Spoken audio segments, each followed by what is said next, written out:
Image copyright Getty Images Image caption Republicans are poised to pass the most sweeping rewrite of the U.S. tax code since 1986. House Republicans have passed a controversial overhaul of the U.S. tax code that slashes corporate rates. Thursday's vote came after U.S. President Donald Trump made a rare visit to Congress to rally lawmakers around the tax overhaul plan. The Senate is working to build support for its own version of the bill, but one Republican has said he is a no. The plan also faces stiff opposition from the Democrats, who say it is a giveaway to the wealthiest Americans. The Republicans' attempts to pass the most significant overhaul of the U.S. tax code since 1986 are a critical test for the party and president. Republicans have called for changes to the code for years, but did not have support from the White House until President Trump's election. He has served as cheerleader in chief for the measure, calling the bill a big, beautiful Christmas present for families. The bill cleared the House 227,205 without Democratic support. 13 Republicans also voted no. Representative Paul Ryan, who leads Republicans in the House, called it a historic day. The White House celebrated the House vote as a big step. A simple, fair, and competitive tax code will be rocket fuel for our economy, and it's within our reach, the press secretary said in a statement after the vote.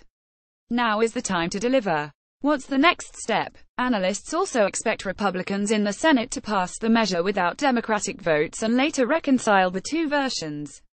But Republicans are facing some opponents within their own party, which could endanger the legislation's prospects. Without Democratic support, the Senate can afford to lose only 2 Republican votes. On Wednesday, Senator Ron Johnson, from Wisconsin, said he does not support the bill and does not think it does enough to help small businesses. What's in the plan? Broadly speaking, the Republican proposal would slash the corporate rate from 35% to 20% and change how overseas profits and payment from overseas subsidiaries are taxed. It would also eliminate a range of targeted benefits for individuals and families, in favor of boosting the amount people can deduct from their tax bill. Supporters say the bill offers tax relief and will boost economic growth. Republicans estimate that the average American family of 4 will see their taxes lowered by $1,182.895.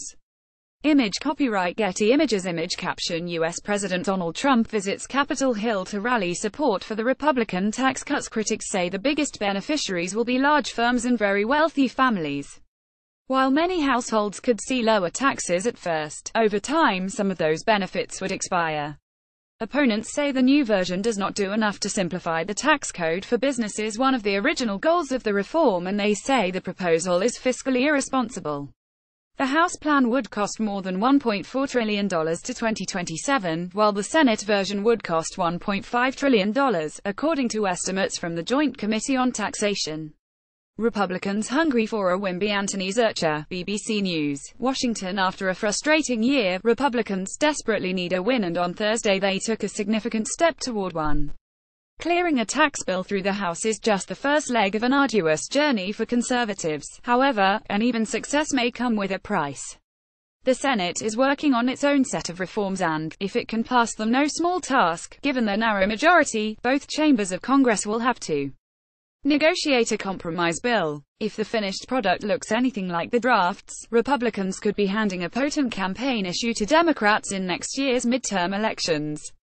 While corporate tax cuts will satisfy the conservative donor class, the fact that they are permanent while the personal breaks expire in 8 years will make for devastating Democratic campaign commercials.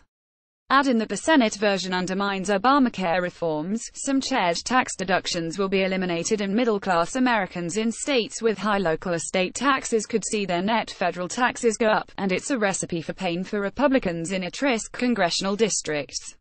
For now, however, it seems to be full speed ahead. How do House and Senate bills compare? Under the Senate bill, the corporate tax cut would not go into effect until 2019, instead of going into effect immediately.